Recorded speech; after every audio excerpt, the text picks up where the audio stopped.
On behalf of Revealing Magazine, thank you for taking the time out of your busy schedules to join forces in not only airing our concerns about the impact of gun violence on our community, particularly our children, but to engage in a critical action planning and implementation to end gun violence. My name is Alana Lowe and I'll be moderating this conversation. I work in equity and education and am also a community arts-based educator.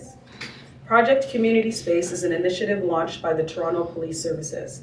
This program is a 15-week project that began on August 14th of last year, 2019.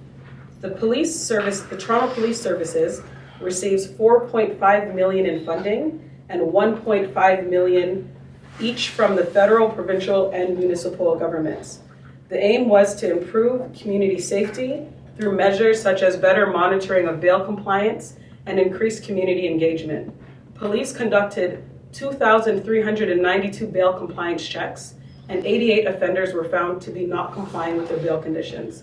A total of 46 of the 88 were arrested.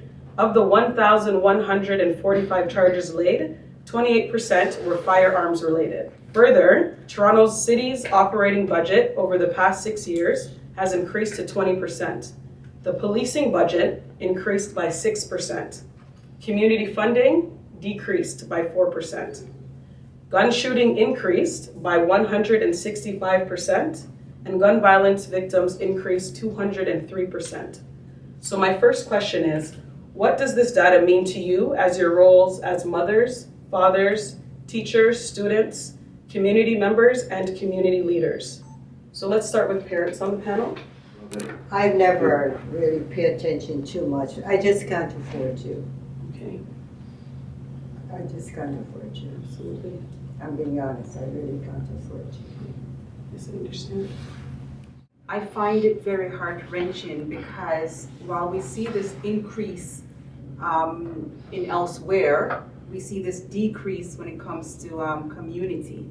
And if we're talking about implementation of suggestions, and we're talking more so on a community, from a community standpoint, there is obviously a gap, right, in the data because of the decrease in funding in community. So if we're talking about community initiatives that are needed to address or maybe address, right, the issue in any way or capacity, and then there's a decrease, then of course we see that there's a gap, right, in that in terms of the effectiveness of what we could do as community leaders. The stats don't speak to something that is already there and in your face, right? So I came out of jail in 2012, and in the 8 years that I've been home, I've watched my daughter lose 6 of her friends. Those are the stats that I need.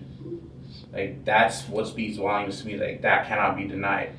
You can have me a piece of paper with all the numbers on it, and it's the same piece of paper that's going to go to a politician, and he's just going to flip it over to accommodate somebody else. Mm-hmm. So, to me, the stats don't carry any weight unless you're standing right there in the moment of it, or in the communities where it's happening. Absolutely. As a parent who is, they say people will die for lack of knowledge. And it's not necessarily for lack of efforts for not trying to fix this thing. It's just that we are not paying attention to what is true and what is real. The system is working as it should be working, and since I'm not a politician, I'm not working from a Western view, I don't necessarily having to speak from a point where we are appealing to words or wasting each other's time. So with that said, we have to realize that the system is working exactly as it should be working. The death of our children, what it is, the death even of our families, whether economically, whether medically or through gun violence, it is what it's supposed to be based on the structure of things. If we understand that it is what it's supposed to be, then we'll be asking ourselves a different frame of questions. And I hope that today, even when we then ask the question to say, okay, why is it that? How has it become that? it will help us with even more questions to then say, okay, how then do we solve this issue? I do know that it is tradition that heals. Our ancestors have the answer, and we have to connect to our culture for our remedy. For if we had successfully emancipated ourselves, we have successfully freed ourselves through our cultural lens alone in the past, then maybe our past is calling, or the future is saying, let us go back. Seek that knowledge that we have lost, bring it to the future and seek how to free ourselves again. Because since from the 50s that we've been using, every other model we've engaged has not worked and will not work for us. What has happened is we actually help the process to alienate us. Sorry, my tongue is a strong one as an African woman. So bear with me too. But you understand what I'm saying? Now, if you say what I've said is too much complex, what am I saying? Then I ask you a simple question. If Canada as a country could say they're going to want other countries to create what they call peace and order, are you telling me that it is our community, if they choose to fix and want to fix, that they will not be able to fix? Are we then saying that the more they seem to have these programs, the more they seem to have this initiative, the more troubles we are getting into and the more of the sadness that we seem to experience every day? So that is my stand on the issue. The statistics and what is happening is what is supposed to be happening based on the system of white supremacy that exists today. Absolutely. It gives you an idea of what the government policy is, what the government spending initiatives are, and where their focus is. So when you say that over the last 6 years, the city operating budget has increased 20%, but the amount of money invested in communities has declined 4% in that same period of time, it gives you some indication of where their focus is. It's not on community. And even that project that they did over the summer, it's interesting that $4.5 million was supposed to help reduce community violence and gun violence, and it was all given to the police, not given to the community, given to the police. And if you want to really know what took place, you compare the gun violence this summer compared to the last summer. It was worse this summer. So they got $4.5 million to address the issue of gun violence. All went to the police, but the violence continued to rise during the summer. When they said that they did 2,300 bail checks and 88 was not compliant, look into those numbers. That means of 2,300 bail, 4% were not compliant. That doesn't mean the system's not working, right? Like if anybody had a 96% success rate in school or in the work that you're doing, that's a success. So the bail system is working. But the way they position it is though, right, it didn't work. But they got 4.5 million to do house checks. And most of the people, 96% of the people were complying with their bail. So the stats are important, but it's how you interpret them and also what they're not telling you. So as a community activist, as a founder of Zero Gun Violence, I will listen to their numbers, but I'm not going to accept them as gospel truth or listen to only their interpretation. I would rather listen to Chucky's interpretation of those stats. Because Chucky said his daughter, 6 of her 8 friends, right? Those stats are more compelling, right, than what I'm hearing from the government, because they have their own motivation for telling the stats that they ask we've got to find out what they're not telling us. But working on the streets of Toronto, we know what they're not telling us, right? So the stats are important because they give me some idea of the trends and where the money is going. But my real understanding of the problem is like speaking to Patricia, speaking to Chucky, and speaking to people that are on the streets, because they will tell me what's going on before the politicians will ever get their spin department to spin numbers to try and confuse the public. And that's exactly what they did this summer with that 4.5 million. Evening. Indeed, yes. Statistics tells half of this story, and we know in our community this has been going on for many, many years. It also shows the neglect for the past 30 years, and also especially the last 15 years, neglect of investing real dollars and investing in our education and investing also in our communities. Earlier I was talking about institutions of the Black community is very instrumental in our community, like the Jamaican Association, has no co-funding. And it is an organization that has existed for 40 years. There are every other organization that is set in the community is like that. So the neglect is about truly having a government that really puts our issues on the top of the issues. And it tells us because we have been simply not provided support and services and programs and opportunities also in jobs and economic development. And it tells us that the system is not working for us, and we need drastic measures to address them. At some point, everyone's been impacted by education in their life. And I think the question is really, what role does it play? Is the system causing more harm, the education system causing more harm? Or is it part of the strategy to end gun violence? What role is education playing? And I guess I will start off with students. Yes. So, yeah. So I would say that throughout because I was educated at the Toronto District School Board, and then I transitioned to the Durham Catholic School Board. And I feel like with the Ontario educational system, I feel like there isn't a reassurance of self-identity and self-love with Black kids. So a lot of the times we tend to go back to the stereotypical views that are portrayed of Blacks, and then we try to find identity through that.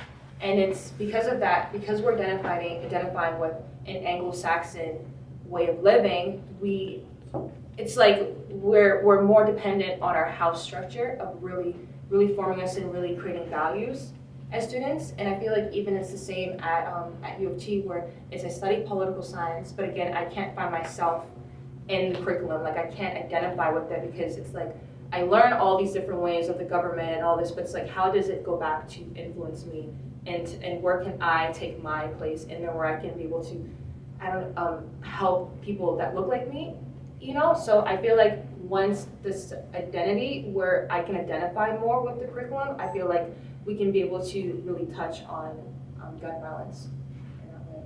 Okay, thank you, Shantia. Stefan, what has your schooling experience been like? Do you feel like it's positively helped you? It's similar to Shantia. I've transferred from TDSB to Durham. There is a big difference because going from TDSB to Durham is like, I don't know, it was such a big difference. Like I was surrounded by people who I seen, like people who are like me, Black people, Somalians, just like a mixture of races. But moving to Ajax is just a lot of white people, a lot of like different culture basically. But I think the main problem is lack of representation. Like Shantia kind of said, you don't really see your own. And if you don't see your own, you don't really see, there's basically no reason to, and there's no positive portrayal of who I should be. But luckily for me, my mom's a teacher, so she pushed me in a correct direction. But a lot of people don't have the same advantages that I do. So, to be honest, with all that, I don't feel that the school really had too much to do with that. To be honest, because when I go to school, it's like you go there for the purpose of learning, right? So that was always my intention. I didn't really like even extracurricular activities. I never got involved with it. I was just like I was going to school for school, and I was going home, right? So I don't know. I don't have too much to say. Okay, did you have positive experience, or did you have more negative experiences in school? It was nothing dramatic. It was just like a very neutral feeling of school. Okay. Did you enjoy it? No, I can't say I did. What were some things you didn't like about school? What I didn't like? Mm-hmm. I have a lot of trouble waking up in the morning. Okay, realness. Actually, the thing is, why don't you explain them What's co-curriculum you're doing now? Because you're not actually part of the mainstream. Yeah, and now I do online schooling, Okay. right? So now I can work at my own pace. That was also another thing. Like I wasn't the fastest worker, Mm-hmm. so it's better now that I can take my time when I do stuff. Absolutely. And you know what's interesting, because I work in education too, and I know with my personal experience, I ended up dropping out, or I feel more so now looking back at it, was pushed out of school because I had a series of negative interactions with educators who constantly underestimated me, didn't necessarily make accommodations for the accommodations that I needed to learn, and I ended up graduating through online education with the Independent Learning Center. And that was right. I'm telling you. And if it wasn't for that option, I wouldn't have a high school diploma. I wouldn't have later gotten my degree, and I wouldn't be working with Kathy in the school board. You know what I mean? So I think that education. Anyways, let me go to the teaching now, because I know I'm just moderating them. And I'm doing too much. But I definitely feel that for me and my peers, that if education was a little bit more engaging, I would have stayed. And for my peers that ended up getting pushed out as well, some of my peers lost their lives in the street to gun violence.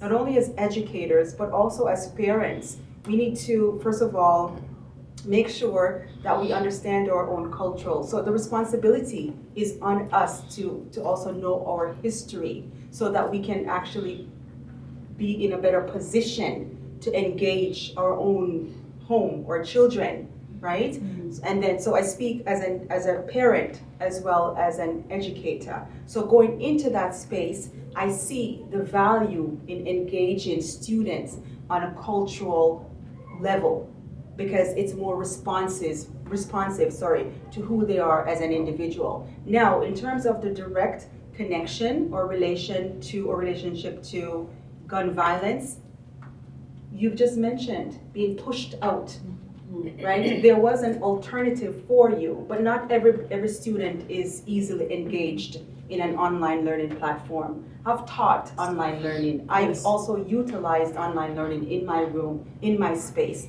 And not everybody, because you're talking about accessibility. Yes. Not everybody, has access to the internet outside of school because affordability. So going back to data and the fundings that are available in specifically community, right? So if we have a decrease by 4% in community, how then can we get our students who are below the poverty line, right, access to education?